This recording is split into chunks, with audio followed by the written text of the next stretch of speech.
Hey, 8th grade. This is Mrs. Fuller, and I wanted to hop on here and talk to you about a few things that have came up over the last few days. First of all, I miss seeing your faces at school. I hope that this email finds you at home and healthy and safe, and I hope to see you soon.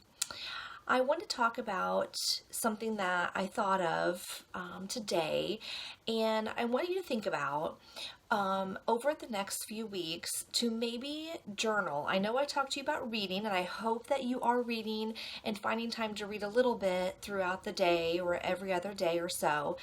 But I wanted you to think about journaling because you are experiencing something that people in your generation and my generation have never experienced before with this super virus and being quarantined and school not in session because of this. So things that you write down that you're witnessing and how you're feeling, you never know when later in life that you what you write and your thoughts could become primary sources, and something besides that you could share with your family, your children, your grandchildren, and things like that. So I wanted you to think about that. I have started to journal, and it's just a very notebook from Walmart. You don't have to have a notebook. You can do paper. You can hop on Google Docs and just jot down some things, what you're seeing in the media,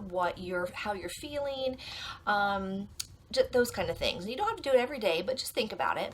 But I wanted to share that. The other thing I thought of is tomorrow. I'm recording this on Thursday night, but tomorrow is Friday, and you know what we almost always do on Fridays in class. Yes, we pass around the candy dish, and I hope that maybe you can find yourself a snack, but we almost always do a first chapter Friday. So I wanted to, and I thought about how I could do this, and I wanted to read a first chapter Friday to you. This book is one that Mrs. Himmerich suggested to me last week, and one of your fellow classmates, Miss Harley Seiler, just finished reading this book, and it was one I looked to grab before we left on Monday, and it was already checked out. So I thought, how am I going to get this chapter? So a lot of times authors put chapters on the web as a enticing to buy. So I found the first chapter of this book, and my husband printed it out for me, brought it home, and I sent you an email that you should have received earlier this evening about a couple free things I saw that you might be interested in. One being the Scribd free for 30 days, and I downloaded Scribd myself just tonight and downloaded this book. So that's an option. The other option is to email Mrs. Hemrich, and she can set you up with the Access 360. But this book is called Nowhere Boy. So this is what the cover looks like. And if you don't have it, or you don't access the Scribd or Mrs. Hemrich's Access 360, you can check this out in the media. This is actually on the CODL list for next year. As I read this, I want you to think about some parallels that this first chapter has with the book we just finished, Refugee. As I read this, and Harley and I talked about it too, the similarities. And I know a lot of you really liked Refugee, and I think that you would like this book too. So here goes. It's called Nowhere Boy by Katherine Marsh. They had purposefully waited for a cloudy, moonless July night. It was less likely, the smugglers had said, that the Greek Coast Guard would spot them. But now their invisibility was a problem. The top of the inflatable rubber dinghy bobbed barely 10 centimeters above the Aegean, several centimeters lower than when they had started. There was no land in sight. The captain struggled to restart the motor while the silhouettes of 18 men, 3 women, and 4 children huddled together. Some had ill-fitting life jackets. Only a few knew how to swim. "If the motor doesn't start, we will drown," one of the women said, her thin voice rising in panic. No one disagreed. Ahmed Nasser hugged his life jacket against himself. It was too small for a boy of 14, especially one nearly as tall as his father. He remembered the stories he had heard in Turkey of smugglers selling defective life jackets that made people sink instead of float. A hand touched his shoulder. Ahmed, my soul, don't be afraid. Ahmed looked at his father, his large frame crammed against the side of a boat. A black inner tube was slung over his shoulder, and he smiled calmly as if he knew they'd be okay. But the smell of bodies, unwashed and sweating, the terrified gazes, the sickly toss of the sea, told Ahmed otherwise. The lady is right, Ahmed whispered. The boat's deflating. If the motor won't start, hush, his father said. His voice was commanding yet gentle, as if he were soothing a child. But Ahmed was old enough to know the powerlessness that lay behind it. He thought about his mother, his sisters, his grandfather. Would his death be worse than theirs had been? His father had assured him theirs had been painless. Surely theirs had been quicker than this. There had been no time for false words of comfort. Less than 10 kilometers separated the coast of Turkey from the Greek island of Lesbos. Ahmed tried to make out lights from land or even another boat, but he could spot nothing. Where was Europe? Where was the rest of the world? There wasn't even a star to promise a better elsewhere existed. The sky was as dark as the water below it. He could barely see the face of the stainless steel watch his father had worn until earlier tonight, when he'd fastened it around Ahmed's wrist. It had been Ahmed's great-grandfather's Omega Seamaster, a name that seemed ironic now. Baba, you know I can't swim, Ahmed whispered. You won't have to, his father said. But water was soaking Ahmed's sneakers. He could feel it rolling back and forth across the bottom of the boat. People tossed bags into the sea, trying to lighten the load. Ahmed watched the bags bob, then float away or sink.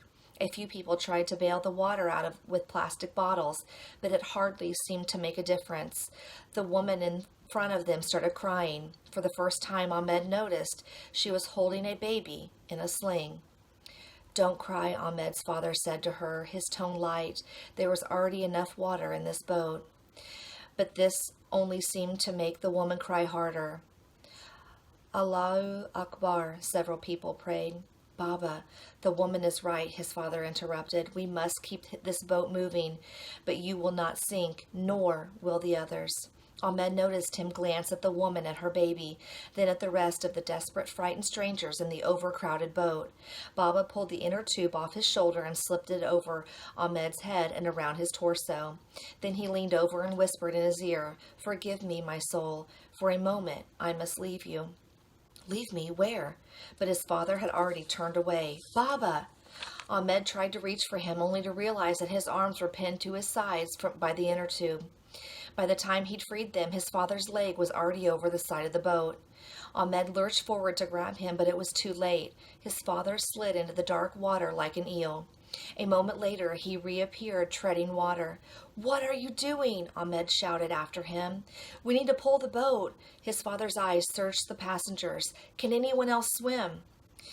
They were from a medley of places, Syria, Afghanistan, Iraq, but Ahmed realized from the helpless way they looked at one another that they had one thing in common. None of them could swim. But then a voice behind him in an Iraqi accented Arabic, I can. Ahmed turned around. A slight, wiry man took off his jacket, then his shirt.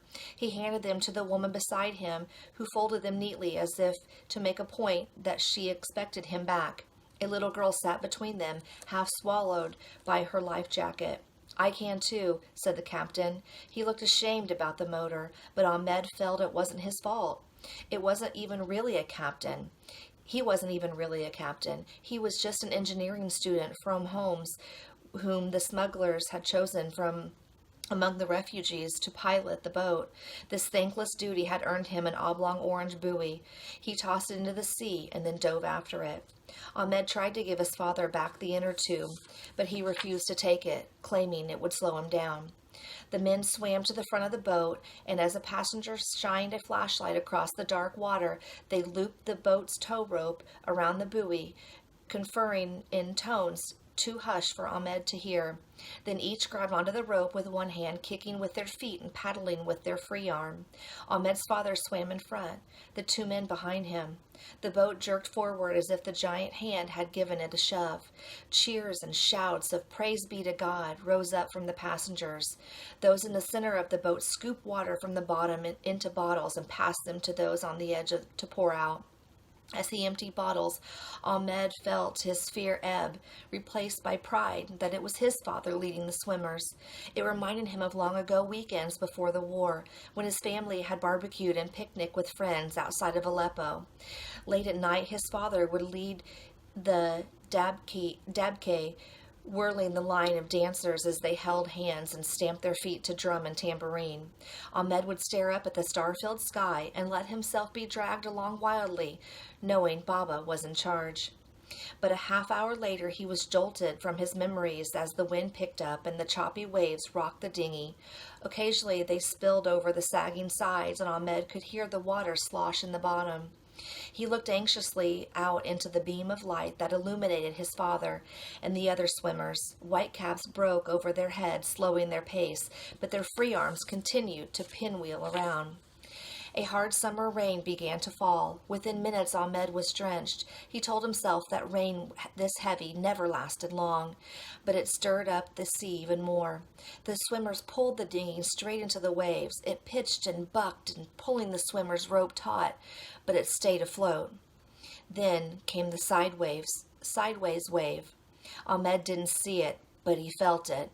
It tipped the dinghy to one side and seemed to hold it there, as if considering the worth of those inside. Ahmed sucked in air, expecting to be flipped, but the wave let the dinghy slide down its side and instead swept over the swimmers so that they vanished completely.